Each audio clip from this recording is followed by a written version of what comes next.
चलिए मित्रों, शुरू करते हैं हम अपना आज का करंट अफेयर।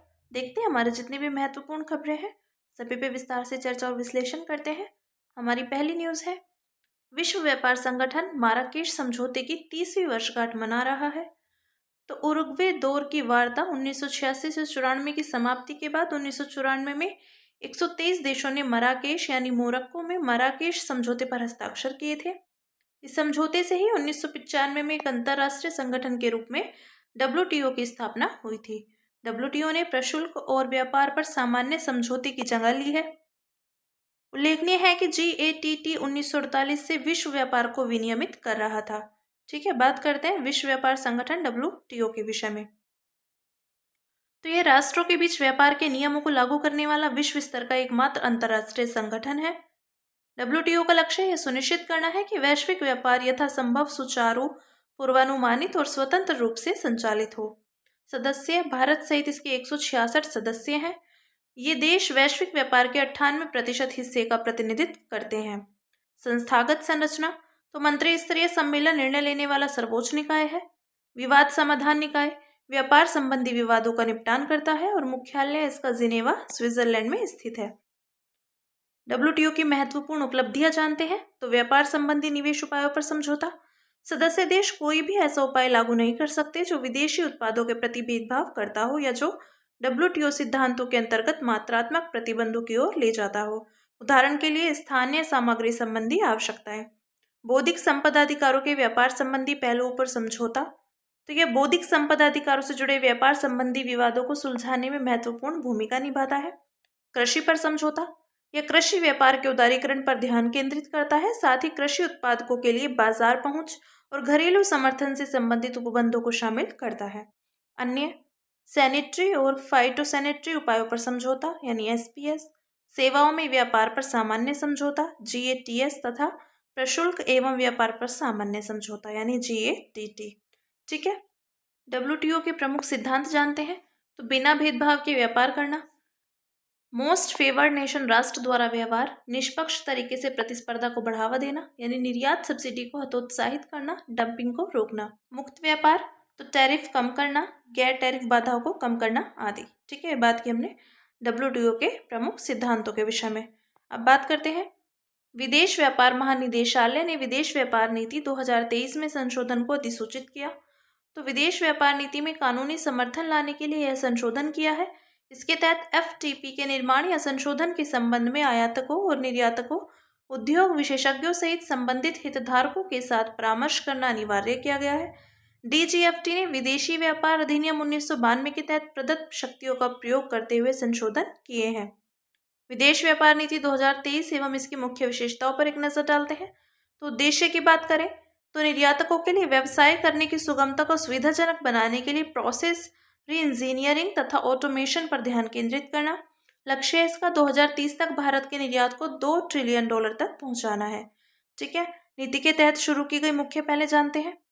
तो निर्यात हब के रूप में जीले पहल, निर्यात को बढ़ावा देने के लिए यह पहल लॉजिस्टिक्स, परीक्षण सुविधाओं, कनेक्टिविटी आदि के विकास पर केंद्रित है। पूंजीगत वस्तु निर्यात संवर्धन योजना का विस्तार, तो उदाहरण के लिए इसके अंतर्गत प्रधानमंत्री mega integrated textile reason and apparel parks योजना को भी जोड़ा गया है। डिजिटल इकोनॉमी के लिए सीमा पर व्यापार को बढ़ावा देने हेतु पहले तो निर्दिष्ट क्षेत्रों को ई-कॉमर्स एक्सपोर्ट हब के रूप में स्थापित किया जाएगा। निर्यातकों को मान्यता, तो निर्यात निष्पादन के आधार पर स्टेट्स के साथ मान्यता प्राप्त निर्यातक फर्म क्षमता निर्माण पहलों में साझेदार होंगे। स्कॉमेट नीति को युक्ति संगत बनाना, तो भारतीय निर्यातकों को दोहरे उपयोग वाली अत्याधुनिक वस्तु एवं प्रौद्योगिकियों तक पहुंच प्रदान करना, साथ ही भारत से स्कॉमेट के अंतर्गत नियंत्रित वस्तुओं या प्रौद्योगिकियों के निर्यात को सुगम बनाना। ठीक है, अब बात करते हैं, उपराष्ट्रपति ने दिल्ली में आयोजित 27वें अंतर्राष्ट्रीय वेदांत सम्मेलन को संबोधित किया। तो इस सम्मेलन की थीम थी वेदांतिक विश्व व्यवस्था की पुनर्कल्पना। यह थीम वेदांत की समकालीन प्रासंगिकता को दर्शाती है। वेदांत दर्शन के विषय में जानते हैं। अर्थ, वेदांत का अर्थ है वेदों का सार यानी अंत। वेदों का सार मूल रूप से उपनिषदों में निहित है। उपनिषद वैदिक ग्रंथों के निष्कर्ष भाग माने जाते हैं। हालांकि वेदांत में उपनिषदों की विभिन्न व्याख्याएं भी शामिल हैं। दर्शन, तो वेदांत को उत्तर मीमांसा के नाम से भी जाना जाता है। ये दार्शनिक विचारधाराओं के आधार पर गूढ़ गहन प्रश्नों का समाधान करते हैं, जैसे मैं कौन हूँ, यह ब्रह्मांड क्या है, मैं ब्रह्मांड से किस तरह से जुड़ा हूँ। प्रमुख घटक। वेदांत में 3 मुख्य अवधारणाएं हैं। पहली है ब्रह्म, जो कि परम सत्य है। दूसरी आत्मा, व्यक्तिगत चेतना या स्वयं। तीसरी है प्रकृति यानी भौतिक जगत। स्वामी विवेकानंद ने 1893 की शिकागो धर्म संसद में पाश्चात्य देशों के लोगों को वेदांत से परिचित कराया। वेदांत की समकालीन प्रासंगिकता। तो लोकतंत्र और बहुलवाद। वेदांत का सिद्धांत सत्य एक है, लेकिन बुद्धिमान इसे अलग तरीके से व्यक्त करते हैं। बहुलवाद सह अस्तित्व और संवाद का समर्थन करता है। अस्तित्व की एकता।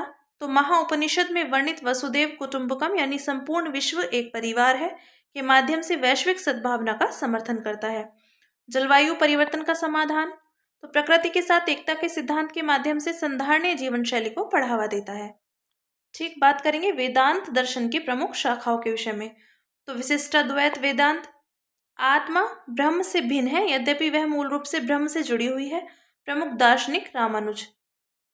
ठीक है। अद्वैत वेदांत। तो ब्रह्म और आत्मा की एकता पर जोर देता है। प्रमुख दार्शनिक आदि शंकराचार्य, 8वीं शताब्दी ईस्वी। ठीक है। द्वैत वेदांत। तो ब्रह्म और आत्मा हमेशा एक दूसरे से बिल्कुल अलग होते हैं। प्रमुख दार्शनिक हैं माधवाचार्य, 1238 से 1317 ईस्वी। अब बात करेंगे logistics is across different states यानी लीड्स 2024 रिपोर्ट जारी की गई। तो लीड्स रिपोर्ट 2024 वाणिज्य एवं उद्योग मंत्रालय द्वारा जारी की गई है और यह रिपोर्ट लीड्स सर्वेक्षण श्रृंखला का 6ठा संस्करण है। Logistics is across different states के विषय में जानते हैं। इसके उद्देश्य की बात करें तो राज्यों और केंद्र शासित प्रदेशों के स्तर पर लॉजिस्टिक्स प्रदर्शन में सुधार के बारे में जानकारी प्रदान करना। लीड्स को विश्व बैंक के लॉजिस्टिक्स प्रदर्शन सूचकांक की तर्ज पर 2018 में विकसित किया गया था। विश्व बैंक का LPI पूरी तरह से धारणा आधारित सर्वेक्षणों पर निर्भर है। इसके विपरीत लीड्स में धारणा के साथ साथ वस्तुनिष्ठ माप भी शामिल है। मापदंड। इसके तहत 4 मुख्य आधारों पर लॉजिस्टिक्स प्रदर्शन का मूल्यांकन किया जाता है। राज्यों केंद्र शासित प्रदेशों की श्रेणियां। तो इन्हें निम्नलिखित 4 समूह में वर्गीकृत किया गया है। तटीय, स्थलरुद्ध, पूर्वोत्तर और केंद्र शासित प्रदेश। इसके अलावा प्रदर्शन के आधार पर इन्हें अचीवर्स, फास्ट मूवर्स और एस्पायर्स का टैग प्रदान किया जाता है। 2024 में राज्य और केंद्र शासित प्रदेशों का प्रदर्शन। तो अचीवर्स गुजरात, हरियाणा, असम, चंडीगढ़ आदि। फास्ट मूवर्स आंध्र प्रदेश, बिहार, हिमाचल प्रदेश आदि। एस्पायर्स केरल, पश्चिम बंगाल, मणिपुर, छत्तीसगढ़ आदि। ठीक है। बात करेंगे लीड्स फ्रेमवर्क के विषय में। तो वाणिज्यिक और उद्योग मंत्रालय ने लॉजिस्टिक्स क्षेत्र को लीड्स फ्रेमवर्क यानी लॉन्गेविटी, दक्षता एवं प्रभावशीलता, एक्सेसिबिलिटी व जवाबदेही तथा प्रक्रियाओं के डिजिटलीकरण को अपनाने का आग्रह किया है ताकि लॉजिस्टिक्स क्षेत्र को नया रूप दिया जा सके। साथ ही मंत्रालय ने निम्नलिखित उपायों का भी सुझाव दिया है। हरित लॉजिस्टिक्स और संधारणीय परिवहन पहल को बढ़ावा देना। मल्टी मॉडल लॉजिस्टिक्स हब को बढ़ावा देने के लिए सार्वजनिक निजी भागीदारी को प्रोत्साहित करना। लास्ट माइल कनेक्टिविटी के लिए क्षेत्रीय और शहर स्तर पर लॉजिस्टिक्स योजनाएं विकसित करना। और चौथा है लैंगिक समावेशिता को बढ़ावा देना। ठीक है। लीड्स के प्रमुख मापक आधार जानते हैं। तो संधारणीय लॉजिस्टिक्स, लॉजिस्टिक्स अवसंरचनाएं, परिचालन और विनियामकीय परिवेश और लॉजिस्टिक्स सेवाएं। ठीक है। ये बात की हमने लीड्स के विषय में। अब बात करेंगे छत्तीसगढ़ वन पारिस्थितिकी तंत्र को हरित सकल घरेलू उत्पाद से जोड़ने वाला देश का पहला राज्य बना। तो छत्तीसगढ़ ने एक अभिनव योजना पेश की है। इस योजना के तहत उसने अपने वनों की पारिस्थितिकी तंत्र सेवाओं को हरित GDP से जोड़ने का फैसला किया है। यह कदम स्वच्छ वायु, जल संरक्षण, जैव विविधता जैसे वनों के महत्वपूर्ण पर्यावरणीय योगदानों और राज्य की आर्थिक प्रगति के बीच मौजूद प्रत्यक्ष संबंधों को जानने में मददगार साबित हो सकता है। छत्तीसगढ़ की 44% भूमि पर वन है जो जलवायु परिवर्तन के प्रभाव को कम करने में महत्वपूर्ण भूमिका निभाते हैं। इसके अलावा तेंदुपत्ते, लाख, शहद और औषधीय पादप जैसे वन उत्पाद राज्य की ग्रामीण अर्थव्यवस्था में महत्वपूर्ण योगदान देते हैं। ठीक है। बात करते हैं हरित या ग्रीन GDP के विषय में। तो इसकी उत्पत्ति की बात करें तो ग्रीन GDP की अवधारणा 1980 के दशक के अंत में विकसित हुई थी। यह अवधारणा पारंपरिक GDP गणना के विपरीत GDP में पर्यावरण पर आर्थिक गतिविधियों के प्रभावों को सम्मिलित करने पर केंद्रित है। परिभाषा। ग्रीन GDP का तात्पर्य पर्यावरण की दृष्टि से समायोजित सकल घरेलू उत्पाद से है। गणना। तो ग्रीन GDP निवल घरेलू उत्पाद माइनस प्राकृतिक संसाधनों की कमी की लागत प्लस पारिस्थितिकी तंत्र के क्षरण की लागत। ग्रीन जीडीपी की आवश्यकता क्यों है? तो पारंपरिक जीडीपी गणना में पर्यावरणीय गिरावट और शरण की अनदेखी की जाती है। यह अक्सर उन्हें आर्थिक लाभ के रूप में मानती है। उदाहरण के लिए वर्षावन को काटने और लकड़ी बेचने से जीडीपी में वृद्धि होती है, परंतु इसके कारण दीर्घकालिक कल्याण और समृद्धि पर नकारात्मक असर पड़ता है। जानते हैं ग्रीन जीडीपी लेखांकन के लिए शुरू की गई पहले कौन सी है? तो पर्यावरण आर्थिक लेखांकन प्रणाली। इसे 1993 में संयुक्त राष्ट्र ने पेश किया था। इसका उद्देश्य पर्यावरण और अर्थव्यवस्था के बीच संबंधों को समझने के लिए अंतर्राष्ट्रीय स्तर पर तुलनीय आंकड़े तैयार करने हेतु अवधारणाओं व तरीकों को मानकीकृत करना है। नेक्स्ट है wealth accounting and the valuation of ecosystem services यानी वेव्स। ये विश्व बैंक की पहल है। इसका उद्देश्य सतत विकास को बढ़ावा देने के लिए यह सुनिश्चित करना है कि प्राकृतिक संसाधनों को विकास संबंधी योजना निर्माण और राष्ट्रीय आर्थिक लेखाओं में सुव्यवस्थित व एकीकृत किया जाए। ठीक है, बात करते हैं ग्रीन जीडीपी को लागू करने में समस्याएं। तो संगत मूल्यांकन, पर्यावरणीय ह्रास का आकलन करने के लिए गैर बाजार तकनीकों में स्थिरता की कमी हो सकती है।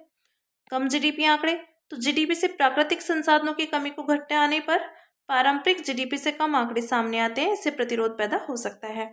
नेक्स्ट है राजनीतिक प्रतिरोध। तो संभवतः पर्यावरणीय राजनीति के कारण संयुक्त राज्य अमेरिका में कांग्रेस ने ग्रीन जीडीपी से जुड़े प्रयासों पर रोक लगा दी थी। ठीक है, ये बात की हमने ग्रीन जीडीपी को लागू करने में समस्याओं के संबंध में। बात करते हैं इलेक्ट्रॉनिक्स और सूचना प्रौद्योगिकी मंत्रालय ने सार्वजनिक परामर्श के लिए डिजिटल व्यक्तिगत डेटा संरक्षण नियम 2025 का मसौदा जारी किया। तो ये नियम अधिसूचित होने के बाद डिजिटल व्यक्तिगत डेटा संरक्षण अधिनियम 2023 के कार्यान्वयन में मदद करेंगे। जानते हैं डीपीडीपी अधिनियम 2023 के विषय में। तो पृष्ठभूमि इसकी 2011 में न्यायमूर्ति ए.पी. शाह समिति ने निजता के संरक्षण पर कानून बनाने की सिफारिश की थी। 2017 सुप्रीम कोर्ट ने न्यायमूर्ति के.एस. पुट्टास्वामी बनाम भारत संघवाद में निजता को मौलिक अधिकार के रूप में मान्यता दी। दायरा, यह भारत में ऑनलाइन या ऑफलाइन एकत्र किए गए डिजिटल व्यक्तिगत डेटा के प्रसंस्करण को कवर करता है। नेक्स्ट, डेटा संरक्षण फ्रेमवर्क की बात करें तो डेटा फिड्यूसरी के लिए दायित्व, उपयोगकर्ता की सहमति। तो व्यक्तिगत डेटा को प्रोसेस करने से पहले उपयोगकर्ता की सहमति अनिवार्य है। विधि सम्मत उपयोग के लिए सहमति अनिवार्य नहीं होगी, जैसे यदि डेटा स्वेच्छा से प्रदान किया गया हो और सरकार द्वारा किसी भी लाभ या सेवा को प्राप्त करने के लिए दिया गया हो तथा चिकित्सा आपातकाल जैसी स्थिति में दिया गया हो। बच्चों या दिव्यांग व्यक्तियों के डेटा के प्रोसेसिंग, तो इसके लिए माता पिता या कानून या अभिभावक की सत्यापित सहमति अनिवार्य है। डेटा संरक्षण अधिकारी की नियुक्ति, तो केंद्र सरकार किसी भी डेटा फिड्यूशरी या डेटा फिड्यूशरी की श्रेणी को महत्वपूर्ण डेटा फिड्यूशरी के रूप में अधिसूचित कर सकती है। महत्वपूर्ण डेटा फिड्यूशरी ऐसे डीपीओ की नियुक्ति करेगा जो भारत में रहने वाला हो। वह शिकायत निवारण तंत्र के लिए संपर्क बिंदु होगा। उपयोगकर्ता का अधिकार, तो डेटा फिड्यूसरी से यह जानकारी प्राप्त करने का अधिकार कि उसका व्यक्तिगत डेटा कैसा प्रोसेस किया जा रहा है, कौन कौन सी अन्य संस्थाएं उसके डेटा तक पहुंच रखती हैं या उसके व्यक्तिगत डेटा से संबंधित कोई अन्य जानकारी। प्रवर्तन, डेटा संरक्षण बोर्ड के पास व्यक्तिगत डेटा की चोरी की शिकायतों के निवारण के लिए सिविल न्यायालय की शक्तियां हैं। ठीक है, अब बात करते हैं मसौदा नियमों के मुख्य उपबंधों पर एक नजर डालते हैं। डेटा की चोरी की सूचना, तो उपयोगकर्ताओं को सूचित करना, तुरंत सूचना देना अनिवार्य है। डेटा चोरी की प्रकृति और संभावित परिणामों का विवरण और सुरक्षा उपायों की जानकारी। डेटा संरक्षण बोर्ड को सूचित करना, तो बिना विलंब के तुरंत प्रारंभिक सूचना देना और 72 घंटे के भीतर विस्तृत रिपोर्ट प्रस्तुत करना। डेटा के संग्रहण और हटाने की जिम्मेदारी बड़े प्लेटफॉर्म्स के लिए, तो 3 साल की निष्क्रियता के बाद डेटा हटाना अनिवार्य है। डेटा हटाने से 48 घंटे पहले सूचना देना अनिवार्य है और अपवाद है यदि कानून के तहत डेटा संग्रहण अनिवार्य है तो डेटा को नहीं हटाना। बच्चों के लिए डेटा के लिए अभिभावक सत्यापन, तो विश्वसनीय पहचान पत्र के माध्यम से होगा और सरकार द्वारा अधिकृत टोकन के माध्यम से होगा। अभिभावक की सहमति से छूट, तो स्वास्थ्य सेवाओं के मामले में, बाल कल्याण सेवाओं के मामले में, शैक्षणिक गतिविधियों के मामले में, स्कूल आने जाने से जुड़ी सुरक्षा के मामले में और ईमेल अकाउंट बनाने के मामले में। ठीक है, बात करेंगे अन्य सुर्खियों की, जिसमें पहली न्यूज है सीबीआई के लिए राज्य की सहमति। तो सुप्रीम कोर्ट ने कहा कि सीबीआई को किसी राज्य में कार्यरत किसी केंद्रीय सरकारी कर्मचारी के खिलाफ भ्रष्टाचार निवारण अधिनियम जैसे केंद्रीय कानून के तहत मामला दर्ज करने के लिए राज्य सरकार की मंजूरी की आवश्यकता नहीं है। इसने आंध्र प्रदेश हाई कोर्ट के उस फैसले को पलट दिया जिसमें राज्य की सहमति न मिलने के कारण केंद्रीय कर्मचारियों के खिलाफ केस को खारिज कर दिया गया था। सीबीआई के लिए राज्य की सहमति के विषय में कानून, दिल्ली विशेष पुलिस स्थापना अधिनियम 1946 की धारा 6 के अनुसार सीबीआई को किसी राज्य में अपराध की जांच करने के लिए राज्य की सहमति लेना अनिवार्य है। सहमति के दो प्रकार है, पहला सामान्य सहमति और दूसरा मामला विशिष्ट सहमति। ठीक है, बात करते हैं बैंकनेट की।